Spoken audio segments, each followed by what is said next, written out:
अच्युत अनंत गोविंद, अच्युत अनंत गोविंद। नाम स्मरण भेषजात नश्यन्ति सकला रोगा, सत्यम सत्यम वदाम्यहम्। ये जो अच्युत है कौन है? जो कभी किसी स्थिति में भी अलग नहीं होता, सदैव आत्मा परमात्मा से मिला रहता है। अनंत है, जिसका अंत नहीं होता। और गोविंद है, जिसने अपनी इंद्रियों को नियंत्रण कर रखा है। इंद्रियां जिसके बस में रहती हैं, मन बुद्धि अहंकार सब जिसमें समाहित रहते हैं, ऐसे अच्युत भगवान विष्णु, अनंत देव भगवान विष्णु, गोविंद भगवान विष्णु।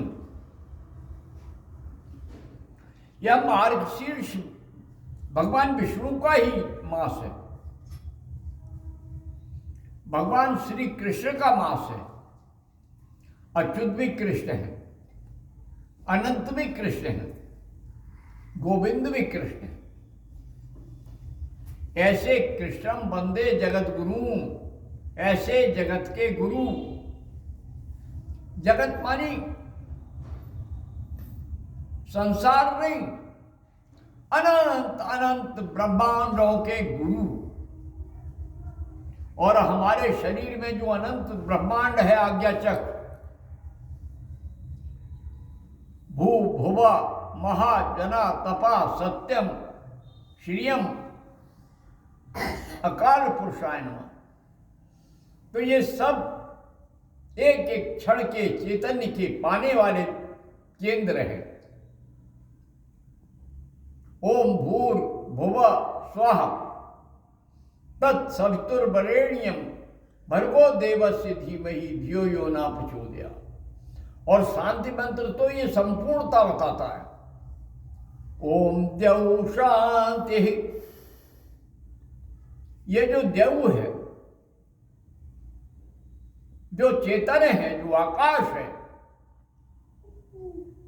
जो हमारा सत्य है, जो संपूर्ण ब्रह्मांड का केंद्र है, अगर उसकी शांति होगी, यह सनातन संस्कृति ही आकाश से लेकर संपूर्ण पृथ्वी, जल तत्व, अग्नि तत्व, पृथ्वी तत्व सबकी शांति की बात करता है। ओम द्यौ शांति। और द्यौ के बाद अंतरिक्ष आता है। अंतरिक्षी के यात्री हमारे अनेक अनेक हैं। उस युग से, त्रेता युग से, आदि युग से, सतयुग से सब में अंतरिक्ष की, आकाश की खोज की गई।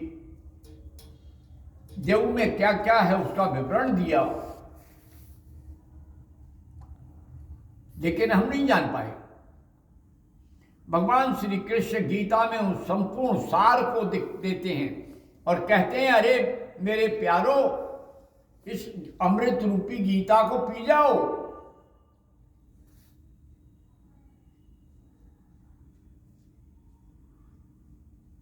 ये गौ दुग्ध है जो कृष्ण ने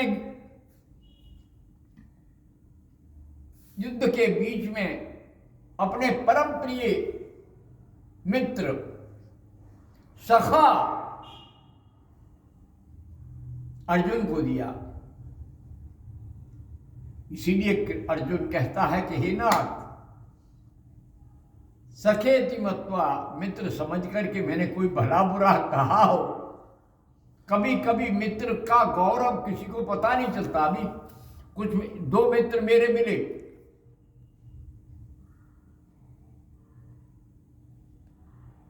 मैंने उनसे पूछा आपका कैसा समाचार है।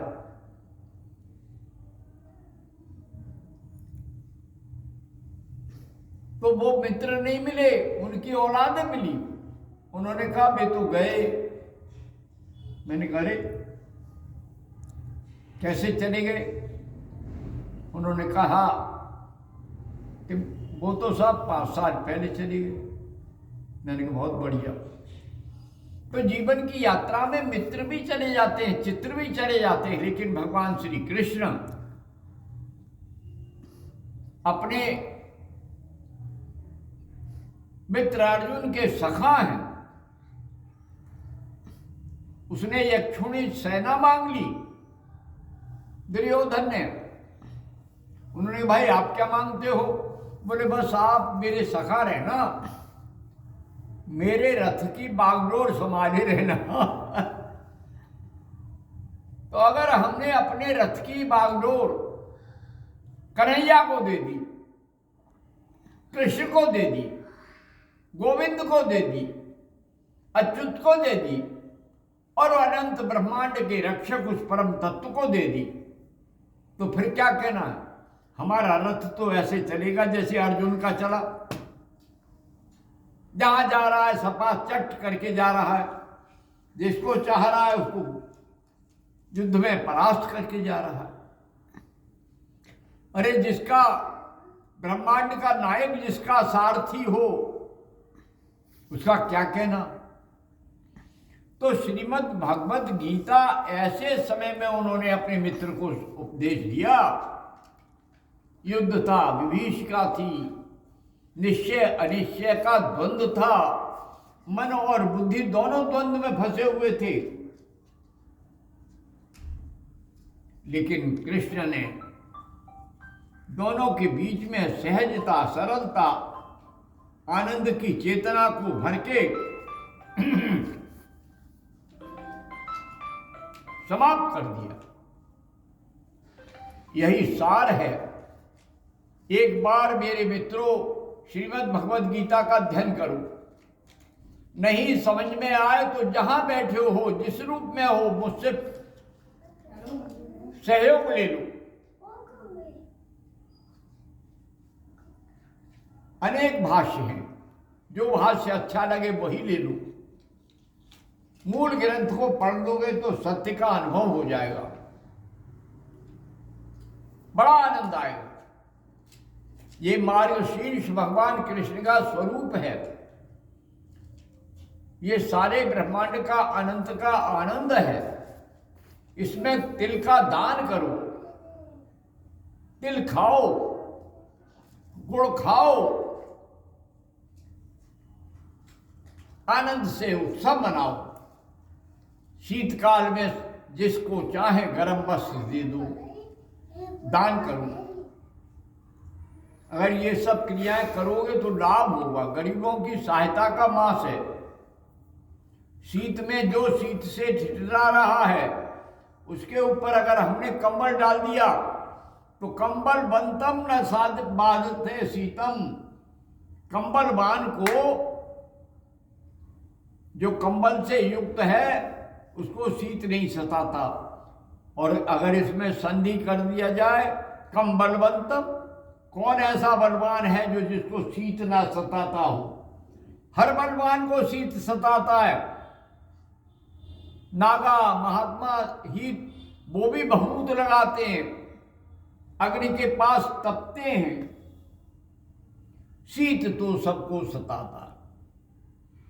तो जब सबको सताता है तो जो सामर्थ्यवान हैं उनका कर्तव्य है कि अपनी सामर्थ्य के अनुकूल उन लोगों को जो शीत से प्रभावित हैं, कष्ट में पीड़ित हैं, उन सबको शीत अपना सहयोग दे, तन से, मन से, और जो धन है उसके उपयोग से। वरना धन के 3 ही काम हैं, दान, भोग, नाश। नाश को ही प्राप्त होता है। दान सब नहीं कर पाते। भोग भी सही ढंग से कितना कर लोगे? अगर कुछ चीजें पियोगे भी तो उतनी पियोगे जितनी मात्रा है। ज्यादा पियोगे तो ऊपर पहुंच जाओगे, ज्यादा खाओगे तो ऊपर पहुंच जाओगे। संतुलित जीवन ही भारतीय दर्शन है और समत्वम योग उच्यते, समता ही योग है। इसलिए योगी भव अर्जुना, योगी भव अर्जुना, भगवान श्री कृष्ण कहते हैं योगी बनो। और योगी बनने के लिए गीता का अध्ययन आवश्यक है। श्रीमद् भागवत गीता प्रेम से पढ़ी जा सकती है, इसमें कोई कठिनाई नहीं है। अगर किसी के पास नहीं हो, सारे विश्व में वो यहाँ श्री त्रिपुरेश्वरी शक्तिपीठ रामपुर को अपना संदेश देते गीता पहुंच जाएगी, लेकिन उस आदमी को भेजी जाएगी जिसके पास धन ना हो और केवल अलमारी की शोभा न बढ़ाना चाहे, उसका नित्य पाठ करेगा। अगर कोई पूंजीपति है और वो भी श्रीमद् भागवत गीता को खरीदने में असमर्थ है तो बताए।